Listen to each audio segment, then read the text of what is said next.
మన ఆత్మీయ తల్లి మేరక్క గారికి అప్పగిస్తున్నాం. అన్న ఒక్క నిమిషం, మీరు అలా మధ్యలో ఉండేసరికి ఇంకా డిస్టర్బ్ అవుతుంది. నేను చెప్తాను. అమ్మ కొంచెం ముందుకు జరగండి. ఆ అన్న మాట వినకపోయినా నా మాటని వినండి. కొంచెం ముందుకు జరగండి. Thank you. చాలా సందర్భాల్లో జరగండి జరగండి జరగండి అన్నప్పుడు మనమే అడ్డుగా ఉంటాం. ఓకే, దయచేసి సమయాన్ని మరి మేరక్క గారికి అప్పగిస్తున్నాం. శ్రద్ధగా వాక్యాన్ని విందాం. చప్పట్లు కొడుతూ ప్రభువుని కనపరుద్దాం. దేవుని పరిశుద్ధ నామమునకు మహిమ కలుగును గాక. కూడి వచ్చిన మీకు అందరికీ ప్రభు పేరిట వందనాలు చెల్లిస్తున్నాను. నన్ను ఆహ్వానించిన ఆత్మీయ కుమార్తెలను బట్టి మీకు దేవునికి స్తోత్రములు. ఇక్కడ చేరి ఉన్న దైవ సేవకులందరిని బట్టి ప్రభుకు వందనాలు చెల్లిస్తున్నాను. మీరందరూ పెద్ద పెద్ద సంఘాలు నడిపిస్తున్న దైవ సేవకులు. అయితే ప్రభు నన్ను మరుగుపరిచి మీతో అందరితో మాట్లాడతాడని నేను విశ్వసిస్తున్నాను.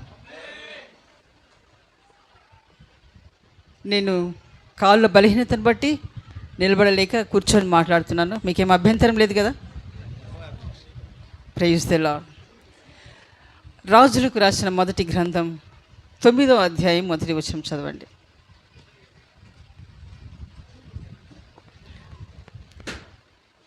సొలొమోను యెహోవా మందిరమును రాజనగరును కట్టుటయు తాను చేయగోరినదంతయు చేయుటయు ముగించిన తరువాత గిబియోనులో ప్రత్యక్షమైనట్లు రెండవ మారు యెహోవా సొలొమోనుకు ప్రత్యక్షమై చాలు. సొలొమోను యెహోవా మందిరమును రాజనగరమును కట్టుటయు తాను చేయగోరినదంతటిని చేసి ముగించిన తరువాత చేసి ముగించాడు.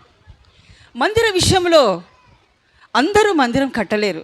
దేవుడు మందిరం కట్టడానికి అందరికీ సెలవివ్వలేదు. సొలొమోను తండ్రి అయిన దావీదు మహారాజు మందిరం కట్టాలని ఎంతో ఆశ కలిగి ఉన్నాడు.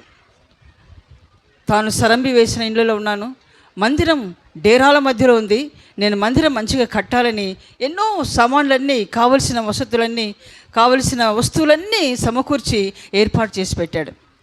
అయితే దేవుడు దావీదునకు అవకాశం ఇవ్వలేదు. ఎందుకంటే దావీదు చాలా యుద్ధాలు చేసి రక్తం ఒలికించాడు. ఆయన ఈ రక్తం ఒలికించిన చేతులతో మందిరం కట్టకూడదు, సమాధానం కలిగిన వారే మందిరం కట్టాలి. ఆ ఉద్దేశంతోనే దావీదు ఎంతో ఆశ కలిగి ఉన్నప్పటికీ దావీదునకు అవకాశం లేకుండా పోయింది. అది సొలొమోను కాలంలో సొలొమోనుకు నలుదిశలా ఎలాంటి యుద్ధము లేవు. అందరూ శత్రువులు ఎవ్వరూ లేరు, అందరూ మిత్రులే. చుట్టుపక్కల రాజ్యాలన్నీ కూడా మిత్రులుగానే ఉండిపోయారు. అందువలన ఆయనకి ఏ యుద్ధము లేదు, యుద్ధాలేమీ లేకుండా చక్కగా సమాధానంగా ఉన్నాడు. కాబట్టి మందిరం కట్టమన్నాడు. హల్లెలూయా. అంటే మందిరం కట్టాలి అంటే ఒక సమాధాన హృదయం కావాలి. మందిరం కట్టే వ్యక్తులు సమాధానమైన మనస్సు కలిగి ఉండాలి, సమాధానంగా ప్రతి ఒక్కరితో ఉండాలి. హల్లెలూయా, హల్లెలూయా. మన దేవుడు సమాధాన ప్రభు, ఆయన సమాధాన కర్త. ఆ కర్త మనల్ని ఒక మందిరంగా ఉండాలని కోరుకుంటున్నాడు. హల్లెలూయా, హల్లెలూయా. మనమే ఆయనకు మందిరంగా మార్చబడాలంటే ఏం కావాలి? మనలో సమాధానం ఉండాలి. మన హృదయంలో సమాధానం లేకుండా మనలో కోపము, అసూయ, ద్వేషం, కక్షలు, పగ సాధించే స్వభావాలు మనలో ఉంటే మనం మందిరంగా మార్చబడలేము. హఠాత్తుగా దేవుడు మందిరంలో ప్రత్యక్షమవుతాడంట. ఏ మందిరం అది? మన కొరకే ఆయన ప్రత్యక్షమవుతాడు. మన హృదయం కరెక్ట్గా ఆయన ఎదుట ఉండి మనమే ఆయన ఒక మందిరాలుగా మార్చబడినప్పుడు ఆయన ప్రత్యక్షమై మనల్ని కొనిపోతాడు. హల్లెలూయా, హల్లెలూయా. ఇప్పుడు సొలొమోనుకు ఎలాంటి ప్రాబ్లం లేదు, ఏ యుద్ధమే లేదు ఆయన జీవితంలో. దేవుడే అలాంటి కార్యం జరిగించేందుకు మందిరం కట్టాలి. మందిరం కట్టే వ్యక్తికి జీవితంలో యుద్ధాలు ఉండకూడదు. యుద్ధాలంటే వారితో వీరితో గొడవడం, ఎప్పుడు ఏదో ఒక గొడవ, అసమాధానం, ఇవి ఉంటే మాత్రము మనము మందిరాలుగా మార్చబడలేము. సొలొమోను అలా సమాధానంగా ఉన్నాడు కాబట్టి ఆయన మందిరం కట్టడానికి దేవుడు ఆయనకు అవకాశం ఇచ్చాడు. అయితే దావీదు మహారాజు చాలా కోరిక, తన కుమారుడు ఎలా కట్టాలనుకుంటున్నాడంటే చూడండి, దినవృత్తాంతములు 2వ గ్రంథం మొదటి గ్రంథం 22వ అధ్యాయం. దినవృత్తాంతములు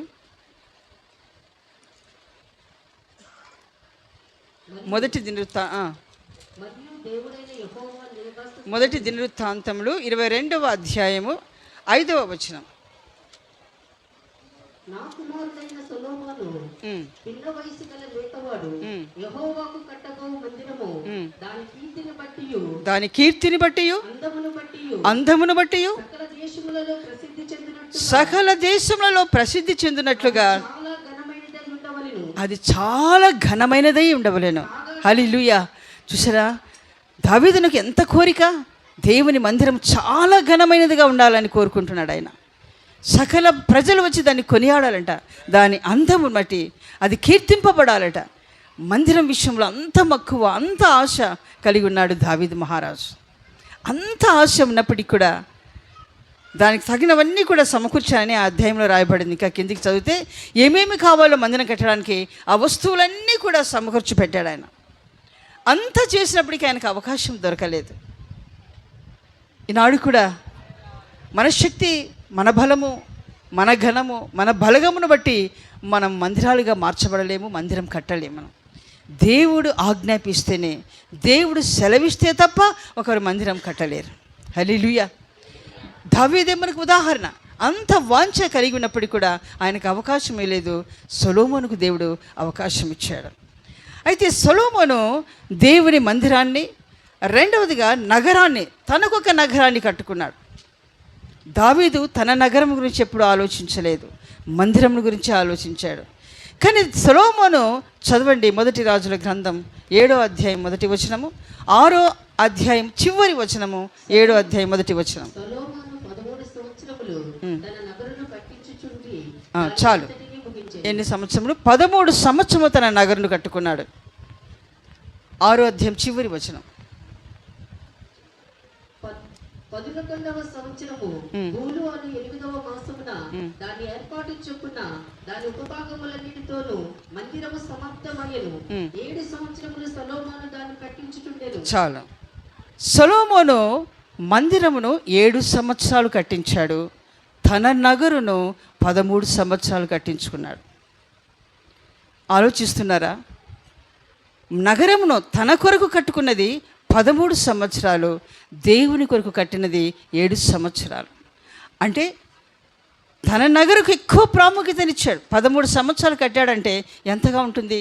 దాని కొలతలు కూడా మనం గమనిస్తే కూడా డబల్గా ఉన్నాయి. మందిరానికి, వారి నగరానికి డబల్గా ఉన్నాయి.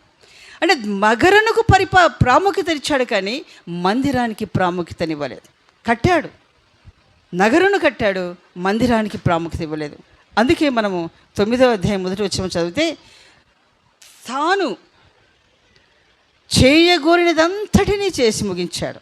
తాను చేయగోరినది, దేవుడు చెప్పినది కాదు. ఆలోచించండి. తాను చేయగోరినది చేసి ముగించాడు, కానీ అక్కడ దేవుడు ఆయనకు చెప్పినట్లుగా లేదు. మందిర విషయంలో, మొట్టమొదట మందిరం కట్టే విషయంలో మోషేని దేవుడు ఆజ్ఞాపించాడు. నేను నా ప్రజల మధ్యలో ఉండి మాట్లాడుటకును, వారితో కలుసుకోవడానికి ప్రత్యక్ష గుడారం కట్టమని మోషేకు దేవుడు ఆజ్ఞాపించాడు. ఎలా ఆజ్ఞాపించాడు? కొండ మీద నీకు చూపిన మాదిరి ప్రకారంగా కట్టడానికి జాగ్రత్త పడు అన్నాడు. హల్లెలూయా. హెబ్రీయుల గ్రంథం 8వ అధ్యాయం 5వ వచనంలో చూడండి.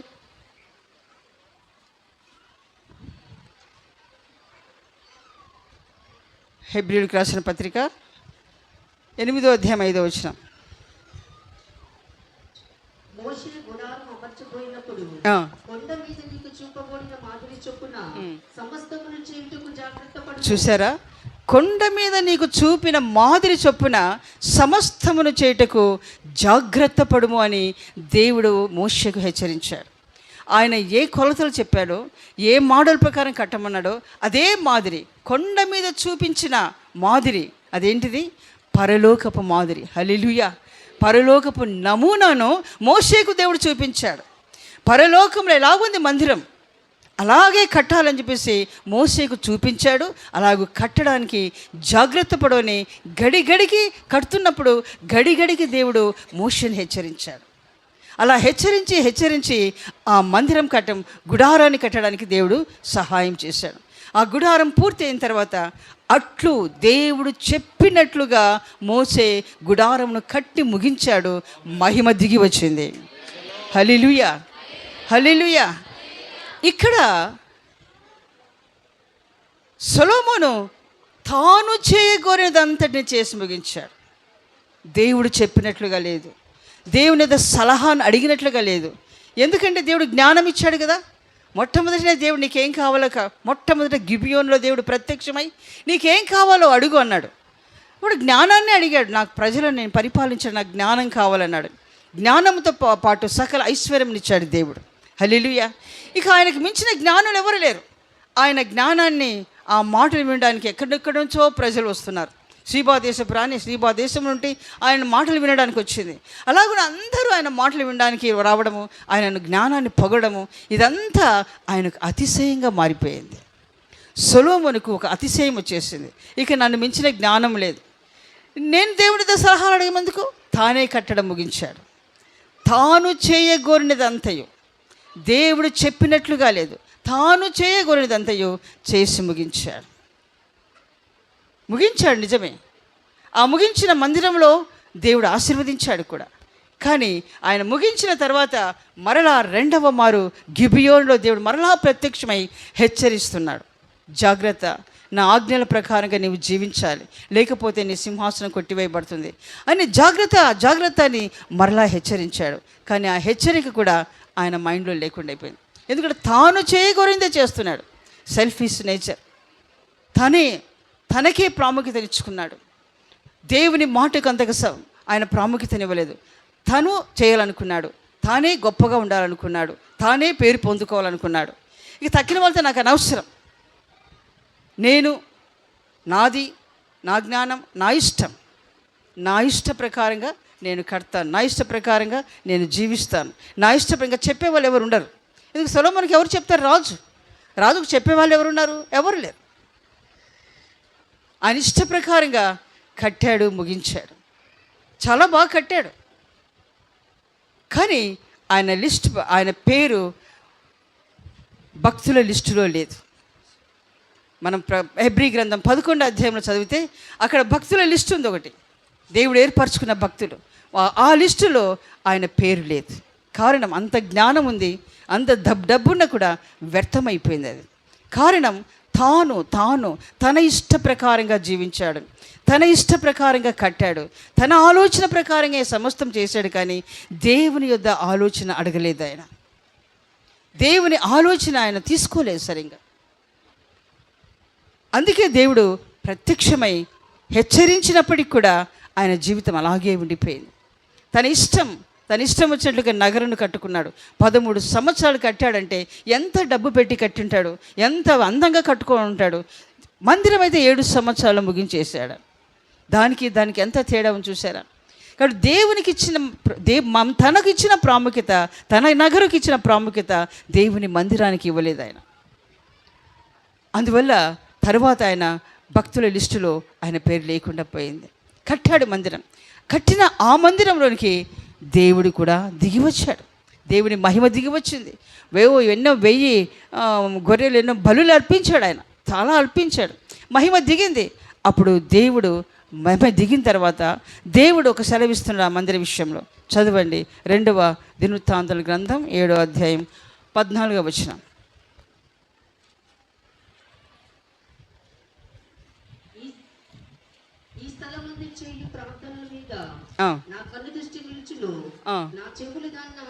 ఈ స్థలమందు చేయు ప్రార్థనల మీద పైభాగం ఇంకా నా పేరు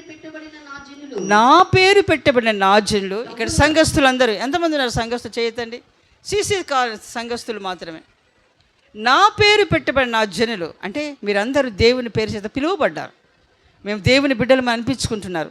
నా పేరు పెట్టబడిన నా జనులు తమ్మును తాము తగ్గించుకొని ప్రార్థన చేసి నన్ను వెదకి తమ చెడు మార్గములను విడిచిన ఎడల ఆకాశము నుండి నేను వారి ప్రార్థనలు విని వారి పాపములను క్షమించి వారి దేశమును స్వస్థపరిచేదను. తర్వాత ఈ స్థలమందు చేయు ప్రార్థనల మీద నా కనుదృష్టి నిలుచును, నా చెవులు దానిని ఆలకించును, నా పేరు ఈ మందిరమునకు నిత్యము ఉండునట్లుగా నేను దాన్ని కోరుకొని పరిశుద్ధపరిచింది. ఆమేన్. హల్లెలూయా, హల్లెలూయా. దేవుడు ఈ మందిరమును కోరుకొని ఆయన పరిశుద్ధపరిచున్నాడు. హల్లెలూయా. అయితే దేవుడు అక్కడ కొన్ని వాగ్దానాలు చేస్తున్నాడు. సొలొమోను తన ఇష్ట ప్రకారం కట్టినప్పటికి కూడా మందిర విషయంలో దేవుడు మౌనంగా ఉండలేదు. ఆయన వచ్చి ఆ మందిరంలో ప్రవేశించి దేవుడు వాగ్దానాలు చేస్తున్నాడు. ఏమని వాగ్దానం చేస్తున్నాడు? నా పేరు పెట్టబడిన నా జనులు తమ్మును తాము తగ్గించుకొని ఏం చేయాలి? తగ్గించుకొని తమ చెడు మార్గమును విడిచి ప్రార్థన చేసి నన్ను వెదకిన ఎడల. హల్లెలూయా, హల్లెలూయా. ఏం చేయాలి? ఈ మందిరంలో మనము, ఈ మందిరంలో ప్రవేశించిన మనం ఏం చేయాలి? తమ్మును తాము తగ్గించుకొని మనం పూర్తిగా తగ్గించుకోవాలి. చూడండి, ప్రసంగి గ్రంథం 5వ అధ్యాయం 1వ వచనం.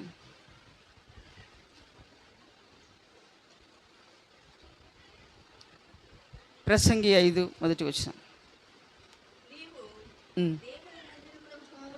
నీవు దేవుని మందిరమునకు పోవునప్పుడు నీ ప్రవర్తన జాగ్రత్తగా చూచుకోనము. హల్లెలూయా, హల్లెలూయా. చూసారా, దేవుని మందిరానికి మీరు వచ్చేటప్పుడు నీ ప్రవర్తన జాగ్రత్తగా చూసుకోవాలి. ఎందుకు? ఆయన సన్నిధికి వచ్చినప్పుడు నా జనులు నా సన్నిధికి వచ్చి తమ చెడు మార్గమును విడిచి. మీరు మందిరానికి వస్తున్నప్పుడు ఎలా వస్తున్నారు? ఇంట్లో గొడవ పెట్టుకొని వస్తున్నారా? ఇంట్లో గొడవ పెట్టుకొని వస్తున్నారా? సంతోషంగా సమాధానంగా వస్తున్నారా? దేవుని కనుదృష్టి మందిరం మీద ఉంది. ఒక్కొక్కరు ప్రవేశిస్తుంటే ఆయన కన్నులు ఒక్కొక్కరిని చూస్తూ ఉన్నాయి. ప్రవేశించిన ప్రతి ఒక్కరిని ఆయన కన్నులు చూస్తూ ఉన్నాయి. ఆ కన్నులు చూస్తున్నాయి. వీరు ఎలా వస్తున్నారు? ఏ మనసుతో వస్తున్నారు? ఎంత భయముతో వస్తున్నారు దేవుని సన్నిధికి? భయంగా వస్తున్నారా? ఏదో పోయి వద్దాం, అట్లా కూర్చొని వద్దాంలే, ఆదివారం కదా వెళ్ళాలి రావాలి అని వస్తున్నారా? ఏ మనసుతో వస్తున్నారు? ఆయన కన్నులు మనల్ని చూస్తుంటాయి. అందుకే ప్రవర్తన జాగ్రత్తగా ఉండాలంట. ఆయన మందిరంకి వచ్చే మన ప్రవర్తన చాలా జాగ్రత్తగా. ఆయన మందిరంలో అడుగు పెట్టేటప్పుడు భయముతో వణుకుతో అడుగు పెట్టాలి. ఎందుకు? ఇక్కడ ఆయన కన్నులు ఇక్కడ చూస్తున్నాయి మనం. దేవుని మందిరంలో ఎవరున్నారు? దేవుడు ఇక్కడ ఉన్నాడు. ఆయన ఇక్కడ ఉండి మనల్ని చూస్తూ ఉన్నాడు. ఆయన మనల్ని చూస్తున్నాడనే భయం మనల్ని వెంటాడాలి. అడుగు పెట్టే ప్రతి ఒక్కరు కూడా భయముతో అడుగు పెట్టాలి. ఇక్కడ దేవుడు చూస్తున్నాడు. మన ప్రవర్తన జాగ్రత్తగా ఉండాలి. ఎలా కూర్చుంటున్నారు? వచ్చి కూర్చొని వాక్యం వింటున్నారా? గుసగుస మాట్లాడుకుంటున్నారా? వాళ్ళు ఇట్లా వీళ్ళు ఇట్లా అనుకుంటున్నారా? వాళ్ళ బట్టలు వీళ్ళ బట్టలు చూస్తున్నారా? వారి గురించి వీరి గురించి సనుక్కుంటున్నారా? ఎలా కూర్చున్నారు? వాక్యం చెప్తుంటే ఈయన ఇట్లనే చెప్తాడు, నా కోసమే చెప్తున్నాడు అనుకుంటున్నారా? ఎలా కూర్చున్నారు ఆయన సన్నిధిలో? పైనుండి దేవుడు చూస్తున్నాడు. ఆయన కన్నులు మన మీదే ఉంటాయి. కాబట్టి ఆయన సన్నిధికి వచ్చి మనం ప్రవర్తన జాగ్రత్తగా ఉండాలి. ఆయన సన్నిధిలో ప్రవేశించినాక బహు జాగ్రత్తగా ఉండాలి. నీ చెడుతనమును విడిచి. మనలో ఇంకా ఏమైనా పాపం ఉందా? వచ్చాము, ఆయన పిలిచాడు. ఆయన కనికరం మన మీద ఉన్నందువలన మన లోకంలో నుండి ప్రత్యేకించుకొని తన బిడ్డగా మార్చుకున్నాడు. తన సొత్తుగా మార్చుకొని ఆయన సన్నిధికి నడిపించుకున్నాడంటే అది ఎంతో శ్రేష్టం. హల్లెలూయా.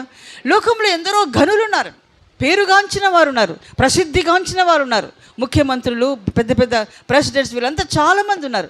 వారికి రక్షణ లేదు. మనం ఇక్కడ కూర్చున్నాం ఈ ఎండలో, ఈ వేడిలో. మనకున్న ఈ రక్షణ వారికి లేదు. వాళ్ళు ఏసీలో ఎక్కడ ఉండొచ్చు. వాళ్ళు ఏ స్థాయిలో ఉన్నా, బిల్గేట్ ఎంత స్థాయిలో ఉన్నా, ఎంత పెద్ద అంతస్తులు కట్టుకొని జీవిస్తున్నా, వారికి మరణించిన తర్వాత వారికి నిత్య నరకం. మనకది లేదు. మనం పూరి గుడిసెలో నివసించిన ఆయన బిడ్డలు, ఆయన సొత్తుగా మనల్ని మార్చుకున్నాడు. ఆయన సొత్తుగా, ఆయన బిడ్డలుగా మనల్ని మార్చుకున్నాడు. కాబట్టి మనం పరలోకంలో ఉంటాం రేపు. హల్లెలూయా, హల్లెలూయా. మనకిచ్చిన ధన్యత వారికి లేదు. ఆలోచించండి. పెద్ద పెద్ద వాళ్ళు చూసి అయ్యో వీళ్ళు ఎంత బాగున్నారు, ఎంత సంపాదించుకొని ఎంత మంచి ఇల్లు కట్టుకున్నారు అని దుఃఖపడొద్దు. మనకిచ్చిన రక్షణే చాలా గొప్పది.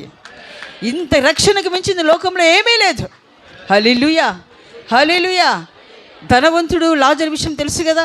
లాజరు పేదవాడు, కురుపులతో చాలా బాధపడుతున్నాడు. ఆకలి, ఆహారం పెట్టేవాళ్ళు లేరు. కుక్కలు వచ్చి ఆయన శరీరం నాకుతున్నాయి కురుపులో రసని. ధనవంతుడు చాలా హాయిగా జీవిస్తున్నాడు. చనిపోయిన తర్వాత లాజరు ఎక్కడికి వెళ్ళాడు? అబ్రహాం ఒడిలోకి వెళ్ళాడు. హల్లెలూయా. ధనవంతుడు ఎక్కడికి వెళ్ళాడు? నిత్య నరకం పాతాళంలో కాలుతున్నాడు. అయ్యో అయ్యో అయ్యో అయ్యో అయ్యో, ఒక్క చుక్క నీరు కావాలని ఏడుస్తున్నాడు ఆయన. ఇక్కడ ఉన్నది ఇక్కడ అనుభవించాడు, అక్కడ ఏమీ లేకుండా అయిపోయింది. ఇక్కడ మనం ఎంత కష్టంలో ఉన్నా మనం బాధపడద్దు. మనకిచ్చిన రక్షణే గొప్ప భాగ్యం, ఇదే గొప్ప ఐశ్వర్యం. ఇంతకు మించిన ఐశ్వర్యము మనకు ఏదీ లేదు. హల్లెలూయా. ఈ ఐశ్వర్యాన్ని బట్టి, ఈ రక్షణను బట్టి మనం ఎల్లప్పుడూ అతిశయించాలి, మనం సంతోషించాలి. మనం ఎన్నడూ కూడా నేను ఇంతగా ప్రభు నమ్ముకుని ఇన్ని బాధలు పడుతున్నా, ఇన్ని కష్టాలు పడుతున్నా, నాకేమీ నా ప్రార్థన వినట్లేదే, నాకేమీ దొరకట్లేదే అని మనం బాధపడద్దు. ఒకవేళ ఇప్పుడు దొరకకపోవచ్చు, కొద్ది రోజుల తర్వాత తప్పకుండా దేవుడు ప్రార్థన ఆలకిస్తాడు, మనకు ఒక విడుదల ఇస్తాడు. ఆయన ఒక రోజు ఉంటుంది, మన ఇష్టం కాదు, మనం అనుకున్న దినము కాదు, దేవుడు నియమించిన సమయం ఉంటుంది. ఆ సమయంలోనే సమస్త కార్యములు జరుగుతాయి. హల్లెలూయా. కాబట్టి మనం ఎవరు నిరాశపడొద్దు. మన దేవుడు విగ్రహము కాదు, ఆయన సజీవుడైన దేవుడు. ఆయన సజీవుడైన దేవుడు. మనం మాట్లాడి మనం అడిగే ప్రతి మాటను వినే దేవుడు ఆయన. మన బాధను చూస్తున్న దేవుడు, మన ఇంటి పరిస్థితులన్నీ చూస్తున్న దేవుడు, అన్నిటిని మార్చుటకు ఆయన శక్తి కలిగిన దేవుడు ఆయన. హల్లెలూయా. హల్లెలూయా. ఆ రక్షణ పొందిన మనము ఆయన మందిరంలో ప్రవేశించిన తర్వాత మరలా చెడు మార్గములు మనలో ఉండకూడదు. మరలా గతంలో ఎలా జీవించామో తెలియదు, దేవునికి అయిష్టంగా, దేవునికి దుఃఖకరంగా ఏ విధంగా జీవించామో మనకు తెలియదు. కానీ మరలా అవి మన జీవితంలో కలగకూడదు. బూతు మాటలు, మరలా త్రాగుడము, గొడవలు, అల్లరి, ఇవన్నీ కూడా మానుకోవాలి. చెడు మార్గములు విడిచి ప్రార్థన చేసి నన్ను వెదకిన ఎడల. హల్లెలూయా. ఎలా ప్రార్థన చేయాలి? మనము ముందు తగ్గించుకోవాలి. మనం తగ్గించుకోవాలి. తమ్మును తాము తగ్గించుకొని చెడు మార్గములు విడిచి ప్రార్థన చేయాలి. తమ్మును తాము తగ్గించుకొని ప్రార్థన చేయాలి. ఒకరోజు మందిరంలోనికి ఒక పరిసయ్యుడు, ఒక సుంకరి ఇద్దరు వెళ్ళారు, ప్రార్థన చేస్తున్నారు. పరిసయ్యుడు ప్రార్థన చేస్తున్నాడు. ఎవరైనా తీసి చదువుతారు అది మత్తయి సువార్త. పరిసయ్యుని ప్రార్థన రెఫరెన్స్ మత్తయి సువార్త 18, లూకాసు సువార్త 18వ అధ్యాయం 9వ వచనం.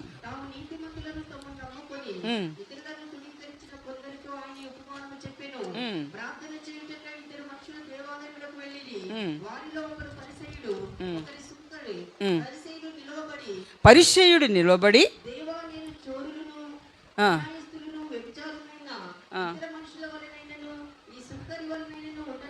చూసారా, నేను ఇతరుల మనుషుల వల్ల పాపిని కాదు, నేను ఇదిగో నా ఎదురు నిలబడ్డాడు సుంకరి, ఆ సుంకరి వంటి వాడిని కూడా కాదు నేను.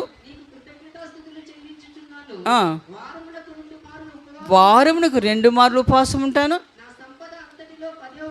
10వ వంతు చెల్లిస్తున్నాను అని తన్ను తాను ఘనపరుచుకుంటూ ప్రార్థించాడు. తగ్గింపు ప్రార్థన కాదు.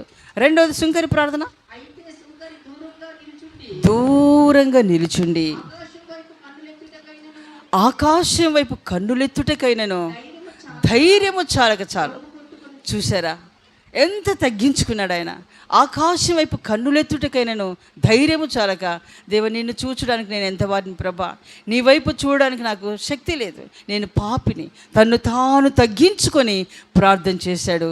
దేవుడు ఏమన్నా చేసి ప్రభు, ఇదిగో సుంకరి ప్రార్థన నేను విన్నాను, పరిసయ్యుని ప్రార్థన వినలేదన్నాడు. తగ్గించుకున్న వారి ప్రార్థన దేవుడు వింటాడు. హల్లెలూయా. హల్లెలూయా. ఈమెలాగా నేను కాదు, ఆయనలాగా నేను కాదు, నేను ఈ విధంగా జీవిస్తాను, నేను ఇంత కరెక్ట్గా ఉంటాను అని ఆయన అనుకుంటాడు పరిసయ్యుడు. కానీ సుంకరు తగ్గించుకొని ప్రార్థించాడు, దేవుడు ఆయన ప్రార్థన విన్నాడు. హల్లెలూయా. కాబట్టి తమ్మును తాము తగ్గించుకొని చెడు మార్గమును విడిచి ప్రార్థన చేసి తన్ను వెదకిన ఎడల, ఎవరిని? దేవుని వెదకాలంట మనం. హల్లెలూయా. దేవుని వెదకాలంట. అదేంటి మందిరంలోకి వెళ్ళి వెదకడం ఏమిటి? మళ్ళీ ప్రార్థన చేస్తున్నాము, తగ్గించుకున్నారు, చెడుతనము విడిచిపెట్టారు, ఇప్పుడు వెతకమంటున్నాడు ఆయన. ఏం వెతకాలి? ప్రార్థన చేసి దేవుని వెతకాలంట. అంటే ఎక్కడున్నాడని వెతకడమా? కాదు. దేవుడు ఎలాంటి వాడు, ఆయన స్వభావం ఎలాంటిది, ఆయన ప్రేమ ఎలాంటిది, ఆయన నీతిమత్వం ఎలాంటిది, ఆయన క్షమించే స్వభావం ఎలాంటిది, దీన్ని వెదకాలంట మనం. హల్లెలూయా. ఆయనలో ఉండే స్వభావాలు వెదకాలి మనం. ఆయన ఎంత తగ్గించుకున్నాడు, వెదకాలి. వెదకి ఏం చేయాలి? మనం కూడా అలా జీవించడానికి సిద్ధపడాలి. హల్లెలూయా, హల్లెలూయా. ఆయనను వెదకాలి. నన్ను వెదకు వారికి నేను దొరుకుతా అన్నాడు ఆయన. వెదకాలి ఆయన. అపోస్తుల కార్యంలో ఒక మాట ఉంది వెదకితే విషయంలో. వెదకాలి ఆయనను. ప్రతిదినం మనం వెదకాలి. ప్రతిదినం ఉదయకాలమే ప్రభువుని వెదకాలి. ఆయన మనస్సు ఎలాంటిదో వెదకాలి. ప్రభా, నీ మనస్సు నాకు దయచేయి తండ్రి. నీ వలే నేను మాట్లాడగలగాలి, నీ వలే నేను ప్రేమించగలగాలి, నీ వలే నేను క్షమించగలగాలి, నీ వలే నేను ఆదరించగలగాలి. ఈ స్వభావాలు మనం వెదకాలి దేవునిలో. నన్ను వెదకిన ఎడల ఆ దేశమును నేను స్వస్థపరుస్తాను. హల్లెలూయా. ఆ మాట ఏం రాస్తుంది? నన్ను వెదకిన ఎడల ఆకాశము నుండి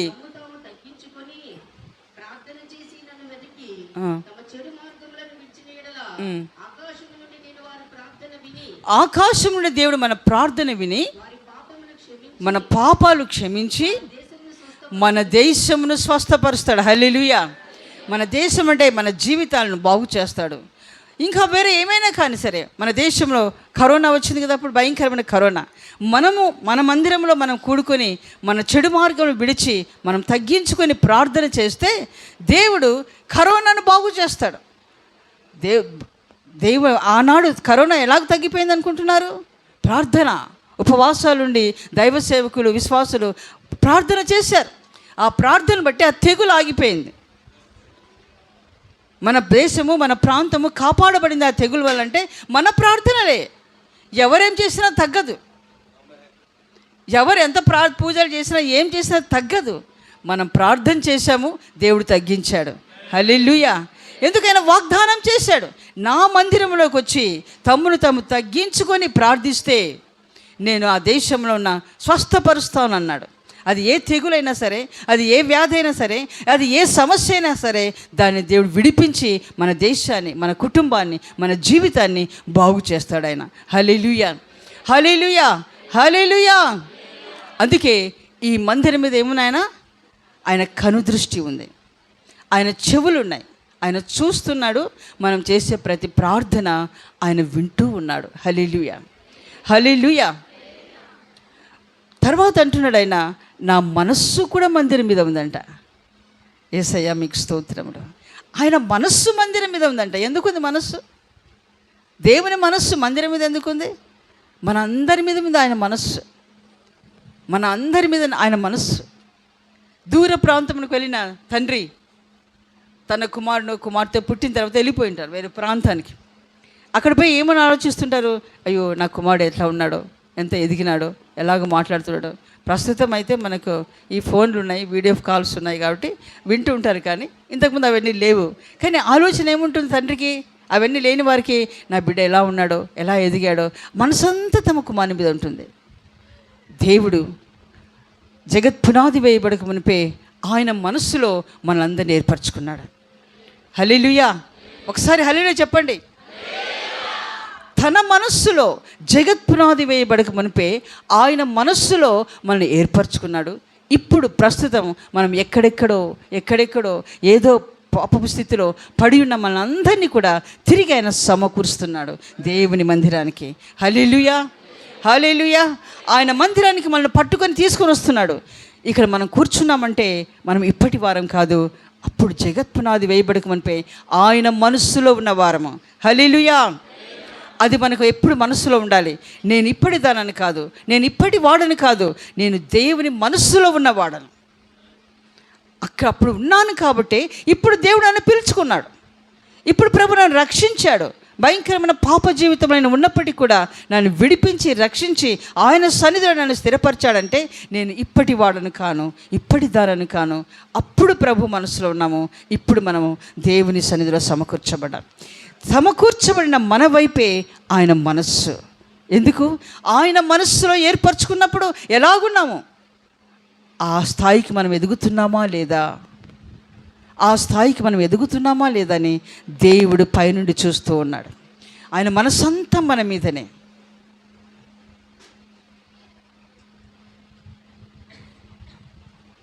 కీర్తనల గ్రంథం 8వ అధ్యాయం రాయబడింది, కొంచెం తక్కువ వారిగా దేవుడు మనం చేశాడంట.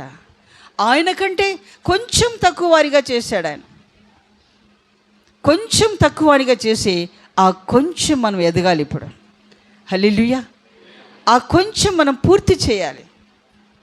అలా ఎదుగుతున్నామా లేదా? ఆయనలాగా ఎదుగుతున్నామా లేదా? ఎందుకంటే రేపు ప్రభు వచ్చినప్పుడు మనం అందరం ప్రభువులాగా మారిపోవాలి. మనం ప్రభువులాగా మారితేనే, ప్రభు వలె మనం మార్చబడితేనే ప్రభు మనం కొనిపోతాడు. మనలో ఏది కొరతగా ఉన్నా, ఏది తక్కువగా ఉన్నా ప్రభు రాకడమును ఎత్తబడలేం. ప్రజలారా, దేవుని బిడ్డలారా, మనం దేవుని వలె మార్చబడాలి. హల్లెలూయా. మనమేంటి దేవుని వలె మార్చబడడం ఏంటి? మనం మనుషులము, దేవుడెక్కడ మేమెక్కడ అనుకుంటాం మనం. కానీ దేవుని ఉద్దేశం అది కాదు. తనలాగా మనం మార్చుకోవాలనేదే దేవుని మనస్సు. హల్లెలూయా. ఆయన మనస్సు ఎంత ప్రేమ! తనలాగా మార్చుకోవాలనేది ఆయన మనస్సు. ఆదాము అవ్వలను ఎలా చేశాడు? తన స్వరూపంలోకి, తన సారూప్యంలోనికి, తన పోలికలో ప్రకారంగా ఆయన చేశాడు వాళ్ళను. అది వారు పోగొట్టుకున్నారు. తిరిగి మరలా ఆ పోలిక, ఆ సారూప్యం మనందరం ధరించుకోవాలి. అలా ధరించుకున్నప్పుడే మనం ప్రభురాకులు ఎత్తబడతాం, లేకపోతే ఎత్తబడలేం. దేవుని బిడ్డలారా, చివరి దినాల్లో మనం ఉంటున్నాం. సమయం బహు తక్కువగా ఉంది. ఈ తక్కువ సమయంలో మనం పరిపూర్ణంగా ఎదగాలి. అందుకే దేవుని మనస్సు సంఘం మీద ఉంది. దేవుని మనస్సు మన మీద ఉండి ఎవరెవరు ఏ స్థితిలో ఉన్నారు, ఎంత ఎదిగారు, ఏ విషయంలో తక్కువగా ఉన్నారు, అది చూస్తూ ఉన్నాడు దేవుడి పైనుంచి. చూసి దైవ సేవకుని మరుగుపరిచి సంఘముతో దేవుడు మాట్లాడుతూ ఉంటాడు. హల్లెలూయా. ఏది తక్కువ ఉన్నామో దాన్ని దేవుడు మనకు బయలుపరుస్తుంటాడు. అప్పుడు ఎవరు ఏది తక్కువ, మీ జీవితంలో ఏది తక్కువ ఉందో అది వాక్యం ద్వారా దేవుడు మీతో మాట్లాడినప్పుడు దాన్ని సరి చేసుకోవాలి. మనం వెంటనే ఆ వాక్యానికి అప్పగించుకొని మనం సరి చేసుకోవాలి. అప్పగించుకోకపోతే నాకే చెప్తున్నాడైనా, నా కొరత తెలిసి నన్నే గుచ్చుతున్నాడు వాక్యంతో అని మనం ఆయాసపడి దుఃఖపడి దూరమైతే నష్టమైపోతాం. ఎందుకంటే దేవుని మనస్సు మందిరం మీద ఉంది. ఆయన మనస్సు ఇక్కడ ఉంది. ఆయన మనస్సు మనతో ఒక్కొక్కరితో మాట్లాడుతుంది. ఆయన మనస్సు విప్పి మాట్లాడుతున్నాడు. నా బిడ్డ, నువ్వు ఇంకా ఎదగలేదే, నేను వస్తాను త్వరగా, నీకోసమే నేను ఆలస్యం చేస్తున్నాను. నీలో కొరత కనపడుతుంది, ఇంకా ఆ కొరతను సరిచేసుకో, ఆ కొరతను సరిచేసుకో అని దేవుడు మాట్లాడుతున్నాడు. మన కొరతను ఎత్తి చూపిస్తాడు ఆయన. అది వెంటనే మనం సరి చేసుకోవాలి. ఆయన మనస్సు మందిరం మీద ఉంది. హల్లెలూయా. ఆనాడు పేతురు 2వ గ్రంథం 3వ అధ్యాయం రాయబడింది, ప్రభు వస్తాడు వస్తాడు వస్తాడు అన్నాడు. ఎప్పుడు వస్తాడో, ఎప్పటి నుంచో వస్తాడని చెప్తున్నాడు, ఇంకా రాలేదు అని అపహాస్యం చేశారంట కొంతమంది. ఆనాడు అపహాస్యం చేశారు కొంతమంది. అపహాస్యం చేసిన వాళ్ళు నష్టమైపోయారు. వారు అపహాస్యం చేసి నిర్లక్ష్యం చేసినట్లుగా మనము నిర్లక్ష్యం చేయకూడదు. మనం ఎల్లప్పుడూ దేవుని మాటకు వెంటనే విధేయత చూపించాలి. పేతురు గ్రంథం ఎప్పుడు రాయబడింది? 2000 సంవత్సరాల క్రితం. ఎప్పుడో 2023 సంవత్సరాల క్రితం ఎప్పుడో రాయబడింది గ్రంథం. కానీ ఇప్పుడే ప్రభు వస్తాడన్నట్లుగా రాయబడుతుంది. మరి ఇప్పుడు అన్ని సూచనలు మనకు కనబడుతున్నాయి. మన కళ్ళ ఎదుట అన్నీ కనబడుతూనే ఉన్నాయి. ఇప్పుడు మనం ఎంత భయముతో వణుకుతో సిద్ధపడాలి. ఇక సమయం తక్కువగా ఉంది. మనం సిద్ధపడవలసిన గడియ ఆసన్నమైంది. హల్లెలూయా, హల్లెలూయా. ఆయన మనస్సు మన మీద ఉంది. నా బిడ్డ ఎప్పుడు పూర్తిగా ఎదుగుతాడు, నా కుమార్తె ఎప్పుడు పరిపూర్ణంగా ఎదుగుతుంది, ఎప్పుడు నా రాకడకు పరిపూర్ణంగా సిద్ధపడి ఉంటుంది, నేను ఎప్పుడు ప్రత్యక్షమై తీసుకుని వెళ్ళాలి, మేఘాల మీద కొనిపోవటకు ఆయన త్వరగా రానంటున్నాడు. ఆయన వచ్చే లోపల మనం పూర్ణంగా సిద్ధపడాలి. సిద్ధపడకపోతే భయంకరమైన పరిస్థితి. ఈ లోకంలో 7 సంవత్సరాలు శ్రమల కాలం, భయంకరమైన శ్రమలు. క్రీస్తు విరోధి ప్రత్యక్షమై ఒక్కొక్కరిని హింసిస్తూ ఉంటాడు, వాడిని ముద్ర వేసుకోమని. ఆ ముద్రను వేసుకోకపోతే భయంకరమైన హింస, చంపేయడు. ఒకరోజు చెవి కోస్తాడు, ఒకరోజు కన్ను పీకేస్తాడు, చేయి కోస్తాడు, ఇలాగ మనం హింసిస్తూ ఉంటాడు. ఆ హింసలు మనం పడలేం. ఆ హింస భరించలేక ముద్ర వేసుకుంటారు.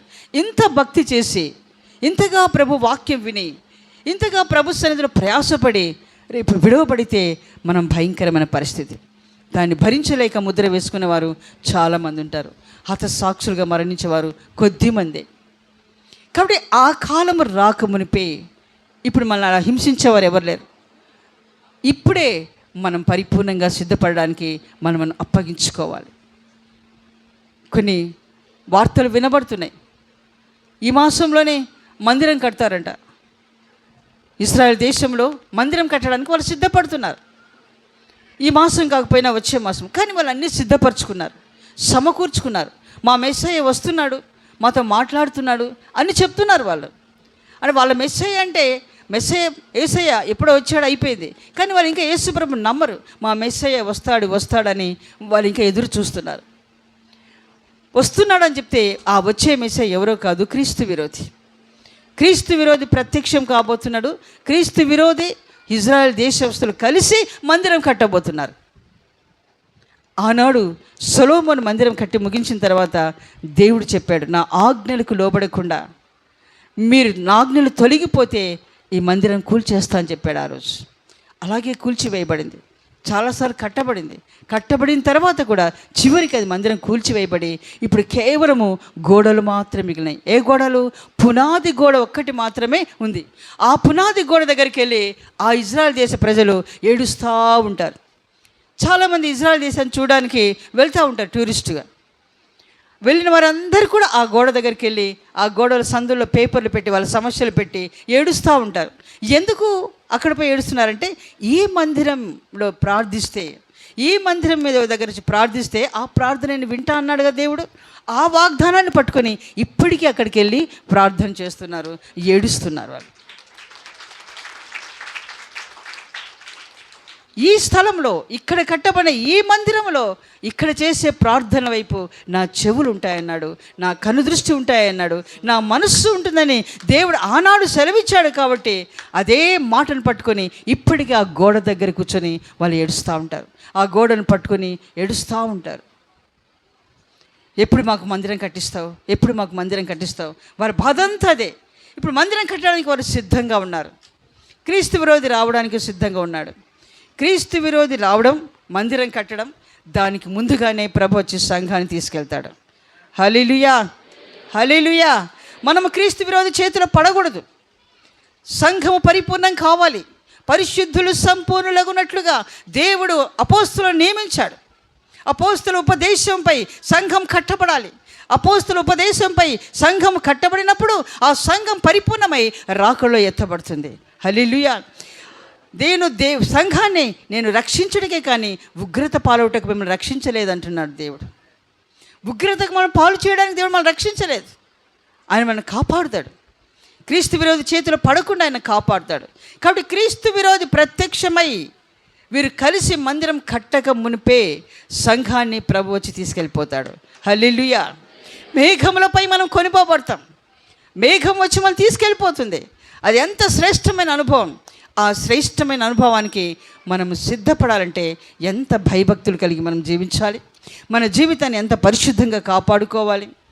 చెడు మార్గములు మనలో ఏమాత్రం ఉండకుండా పూర్తిగా మనం తొలగించుకోవాలి. ఈ చెడు అనేది గడిగడికి మనం పొడుస్తూ ఉంటుంది. మా పాస్టర్, మా ఆత్మీయ తండ్రి దేవరాజు గారు చెప్పేవారు, సాతానంట హృదయంలోకి ఉంటుంది ముందు. దేవుని మనం అంగీకరించి ప్రభు మన హృదయంలోకి వచ్చినప్పుడు సాతాను బయటికి వెళ్ళిపోతుంది. ఒక బొమ్మ ఉంటుంది, ప్రసాద్ హృదయం అనేది ఒక బొమ్మ ఉండేది. ఆ బొమ్మలో ఆ హృదయం నిండా రకరకాల జంతువులు, క్రూర జంతువులు, సింహము, పులి, రకరకాల జంతువులన్నీ ఉన్నాయి. అంటే ఆ స్వభావాలు, గర్జించే స్వభావం, కోపపడే స్వభావం, కొట్టే స్వభావం, అంటే కొట్టే స్వభావం, రోషం, కోపం, ఎప్పుడు పగ తీర్చుకునే స్వభావం, ఇవన్నీ కూడా హృదయంలో ఉన్నాయి. ఆ ప్రసాద్ అనే అబ్బాయి హృదయంలో. దయచేసి ఎవరు అనుకోద్దు, ప్రసాద్ పేరు ఎవరు ఉందా?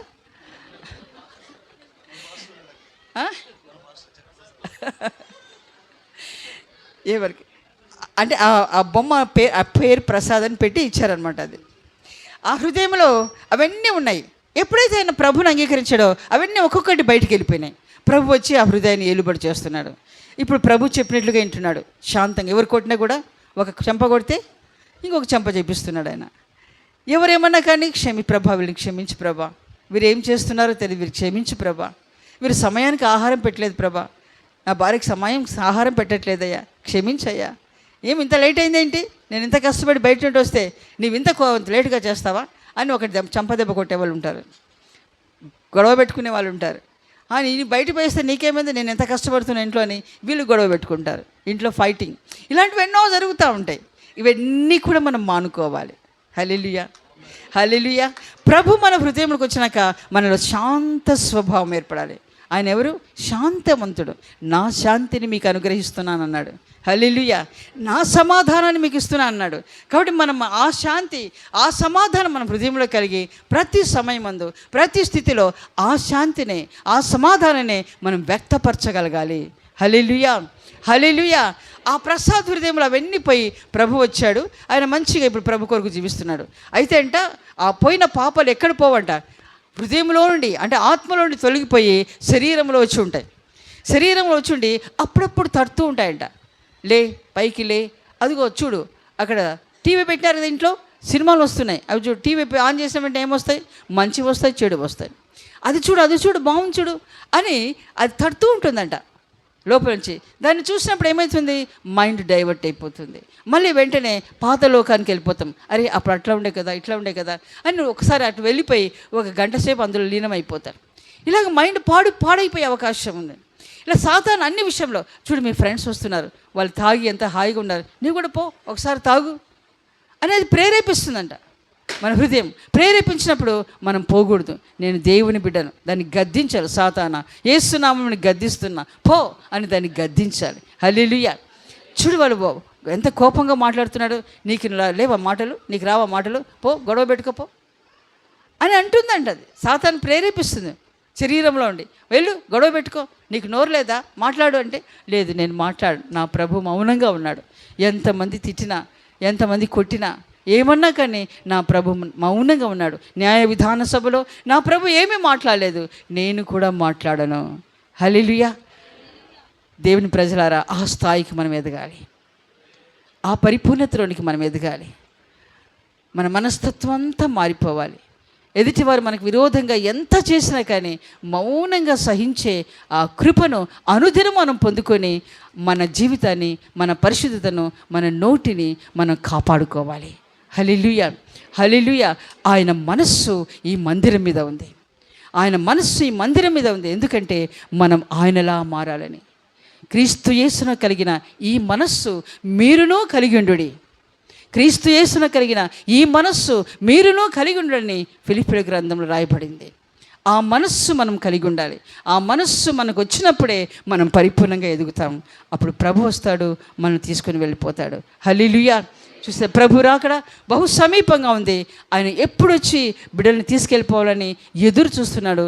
మనము సిద్ధంగా ఉండి, ప్రభా నేను సిద్ధంగా ఉన్నాను, నన్ను తీసుకెళ్ళు అనే చెప్పే స్థాయికి మనం ఎదగాలి. ఇక నాకు ఈ లోకంతో పని లేదు, లోకంలో నాకంటూ ఏమీ లేదు, నేను పరిపూర్ణంగా ఇదిగో నీ దగ్గరికి రావడానికి సిద్ధంగా ఉన్నానని చెప్పే స్థాయికి మనం ఎదగాలి. అలా ఎదగాలంటే మన ఆశ ఇచ్చలన్నీ పూర్తిగా చంపుకోవాలి. ఈ లోకం మీద ఏ ఆశ మనకు ఉండకూడదు. అన్నీ మనం పూర్తిగా చంపుకొని నీ దగ్గరికి రావడానికి సిద్ధంగా ఉన్నానయ్యా అని మనం చెప్పగలిగితే ప్రభు వస్తాడు. సంఘం అంటే ఇదొకటే కాదు, పరిశుద్ధాత్మ పొందిన దేవుని సంఘం, వధువు సంఘం ఒకటి ఉంది లోకంలో. ఇప్పుడు ఇదొక సంఘం, మందిరం ఇది. ఈ మందిరంలో ఉన్నవాళ్ళు పరిపూర్ణులు కొంతమంది, పరిపూర్ణత లేని వారు కొంతమంది. పరిపూర్ణులు ప్రతి సంఘంలో కొంతమంది పరిపూర్ణులు, కొంతమంది పరిపూర్ణులు లేని వారు ఉంటారు. పరిపూర్ణులందరూ కూడా కలిసి ఒక సంఘం. హల్లెలూయా. క్రీస్తు శరీరం, క్రీస్తు శరీరం అనేది సంఘం. ఎప్పుడైతే ఆత్మాభిషేకం పొందుకుంటామో క్రీస్తు శరీరంలో మనం అవయములుగా మార్చబడతాం. హల్లెలూయా, హల్లెలూయా. ఆ సంఘానికి ఆయన శిరస్సు. శరీరం అనే ఆ సంఘానికి క్రీస్తు శిరస్సు. ఎఫెసీయులకు రాసిన పత్రికలో, కొలస్సీ పత్రికలో రాయబడిన ఆ మాటలన్నీ. క్రీస్తు ఆ సంఘానికి శిరస్సుగా ఉన్నాడు. ఆ శిరస్సుకు తగినట్లుగా ఈ శరీరం ఎదగాలి. హల్లెలూయా. ఆ శిరస్సు ఎలా ఉంటుందో, ఏమని చెప్తుందో దానికి తగినట్లుగా ఈ శరీరం ఎదుగుతూ వర్ధిల్లినప్పుడు, పరిపూర్ణమైనప్పుడు ప్రభు వచ్చి సంఘాన్ని కొనిపోతాడు. హల్లెలూయా. ఆ స్థాయికి మనమందరం ఎదిగి ప్రభు రాకడకు సిద్ధపడదుముగాక. ఆమేన్. వధువునై నేను నిన్ను చేరగా, యుగ యుగాలు నన్నేలు కొందువనే. వధువునై నేను నిన్ను చేరగా, యుగ యుగాలు నన్నేలు కొందువనే. యుగ యుగాలు నన్నేలు కొందువనే. యేసయ్యా నా హృదయ స్పందన నీవే కదా. చప్పట్లు కొడుతూ, మన హృదయం అనే మందిరం ఆయన నివసించు ఆలయం. ఆమేన్.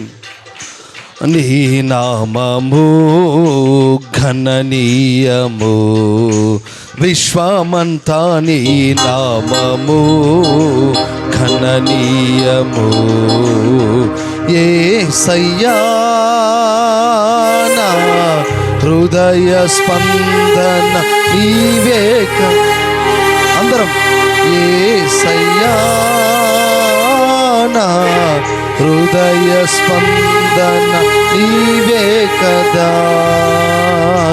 నీవు మాట్లాడని రోజున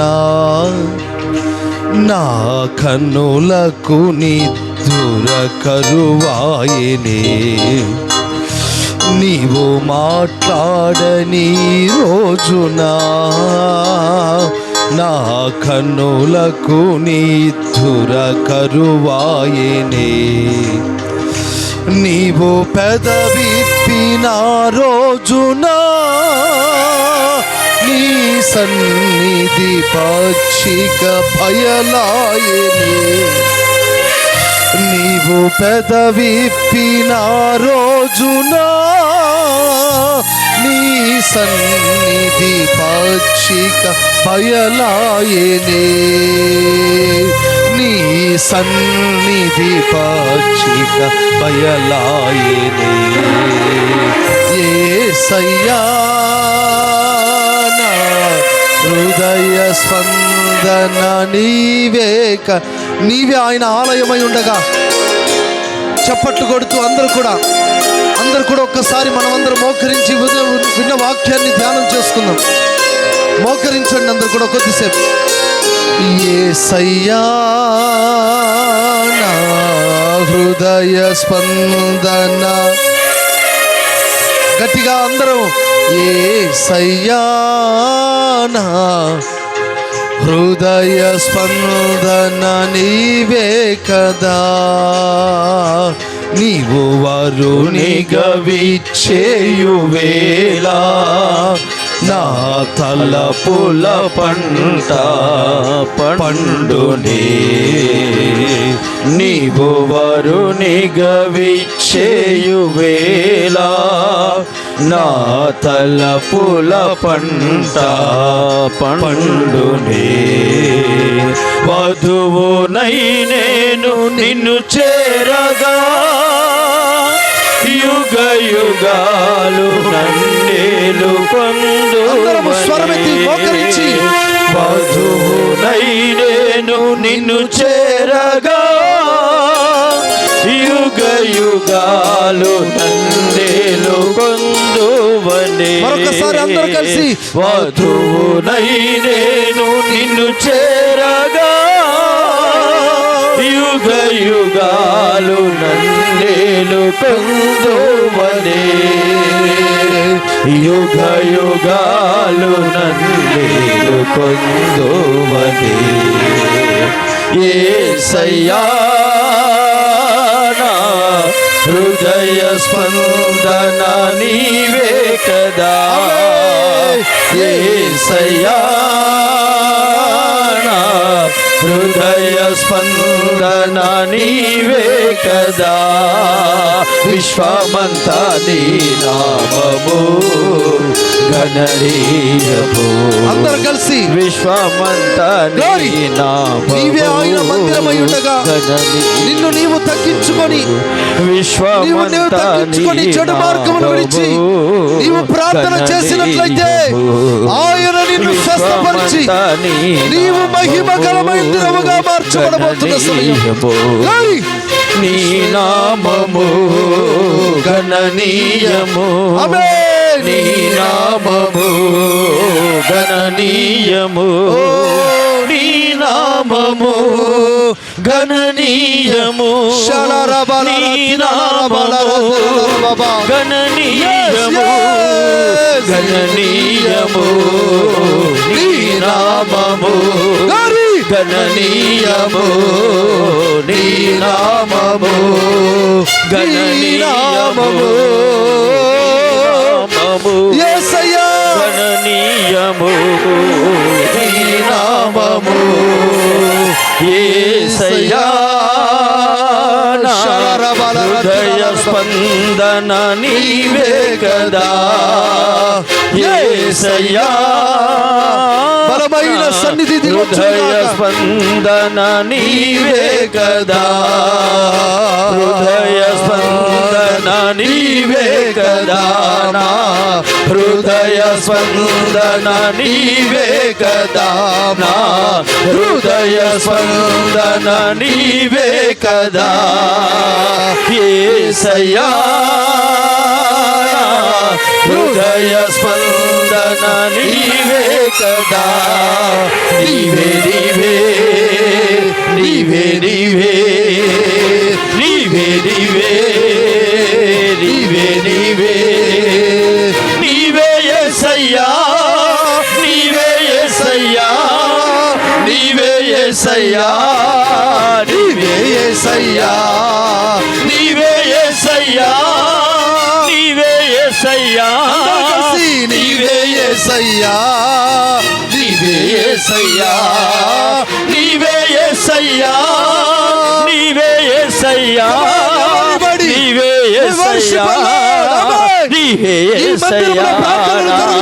హృదయ స్పందన నీవే కదా, ఆయన వలె హృదయ స్పందన నీవే కదా, హృదయ స్పందన నీవే కదా, హృదయ స్పందన నీవే కదా, నీవే నీవే నీవే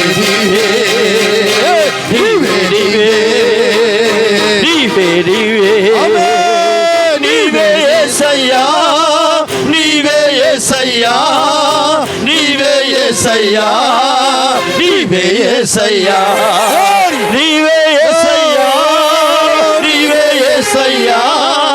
నీవే యేసయ్యా, నీవే యేసయ్యా, నీవే యేసయ్యా, నీవే యేసయ్యా, నీవే యేసయ్యా, నీవే యేసయ్యా, నీవే యేసయ్యా, నీవే యేసయ్యా, నీవే యేసయ్యా, నీవే యేసయ్యా, నీవే యేసయ్యా, నీవే యేసయ్యా, నీవే యేసయ్యా, నీవే యేసయ్యా, నీవే యెషోబలకతురా, నీవే యేసయ్యా, ఈషబరిబలమకతురా, రిఖరబలమశరబలమకతియాలరా, నీవే యేసయ్యా, ఈబాబలశబకతురా బలకలరతియా, నీవే యేసయ్యా, షబబలహకతరమన, నీవే యేసయ్యా, నీవే యేసయ్యా, నీవే యేసయ్యా, నీవే యేసయ్యా, నీవే యేసయ్యా, నీవే యేసయ్యా, నీవే యేసయ్యా, నీవే యేసయ్యా, నీవే యేసయ్యా, నీవే యేసయ్యా, నీవే యేసయ్యా, నీవే యేసయ్యా, నీవే యేసయ్యా, నీవే యేసయ్యా, హృదయ స్పందన, నా హృదయ స్పందన నీవే, నాతో మాట్లాడే దేవుడవు, మా ప్రార్థనలు తీర్చువాడవు నాయనా,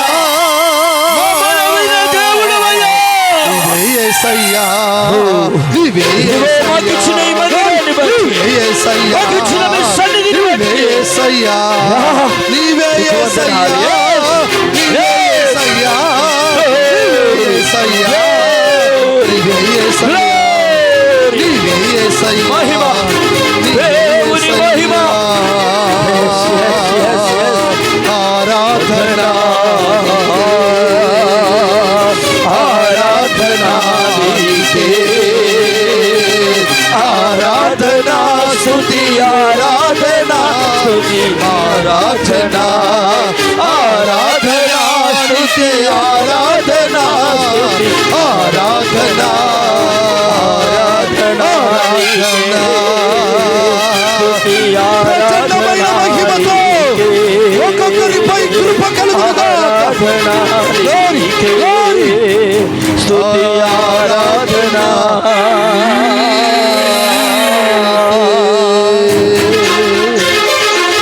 ప్రియ దేవుని బిడ్డ, ఓ ఆత్మచేత నింపబడిందే మందిరం, అభిషేకముతో నింపబడిందే మందిరం.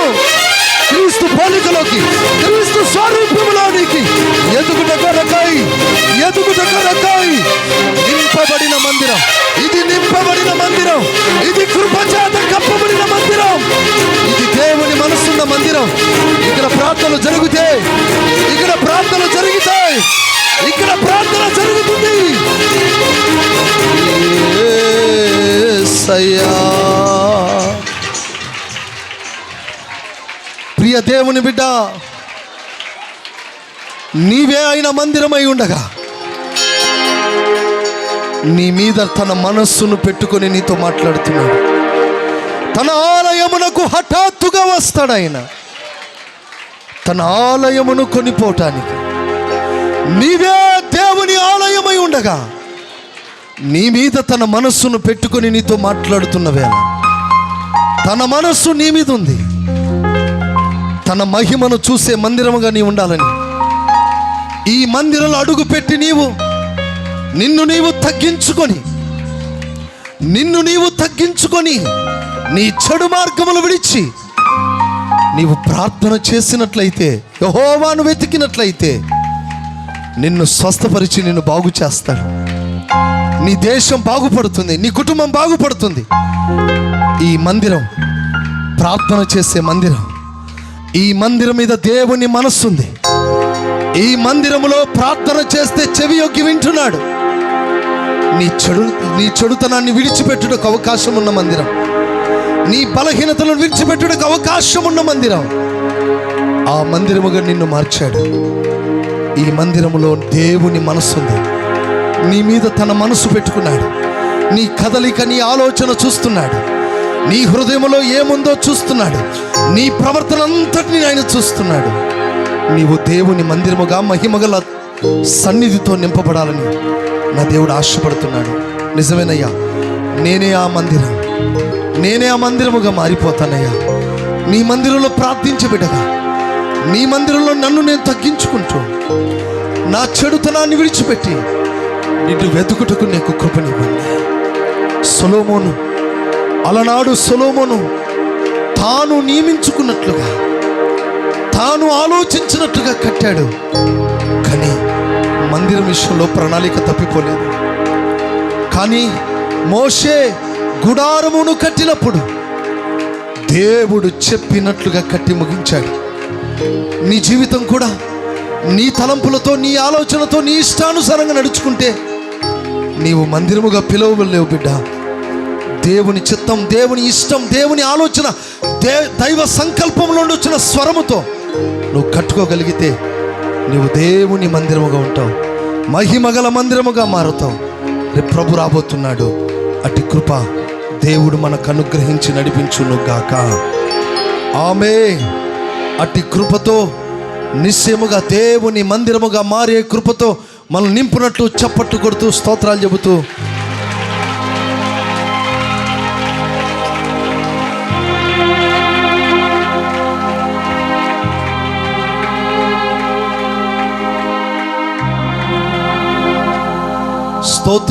స్తోత్రం. దేవుడు తన దాసురాల్ని, తల్లిగారిని అభిషేకించి మనతో మాట్లాడినందుకు స్తోత్రాలు చెల్లిద్దాం. స్తోత్రం స్తోత్రం స్తోత్రం స్తోత్రం స్తోత్రం స్తోత్రం స్తోత్రం.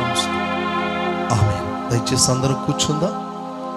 దయచేసి ఒక 5 నిమిషాలు దయచేసి ఎవరు కూడా మరి వెళ్ళొద్దు, కూర్చోండి. ఇంకా భోజనానికి టైం కాలేదు. ఆమె ఇంకా ముక్కలు ఉడుకుతున్నాయని సాక్ష్యం వచ్చింది. అవి ఉడికేంత వరకు మీరు ఉడకండి. ఇక్కడ స్తోత్రం కలుగును గాక. హల్లెలూయా. ఇక్కడ ఉడికిన వారికి అక్కడ ఉడుకును. ఆమేన్. హల్లెలూయా. కనుక అక్కడ ఉడుకుతున్నాయి కనుక మరింతగా ఉడకండి. ఓకే. ఈ సమయంలో దైవజనులు స్థానిక సంఘ కాపరి వారు ఈ మందిరం విషయంలో మరి సాక్ష్యాన్ని తెలియచేస్తారు. ఈ సమయాన్ని దైవజనులు డానియలయ్య గారికి అప్పగిస్తున్నారు.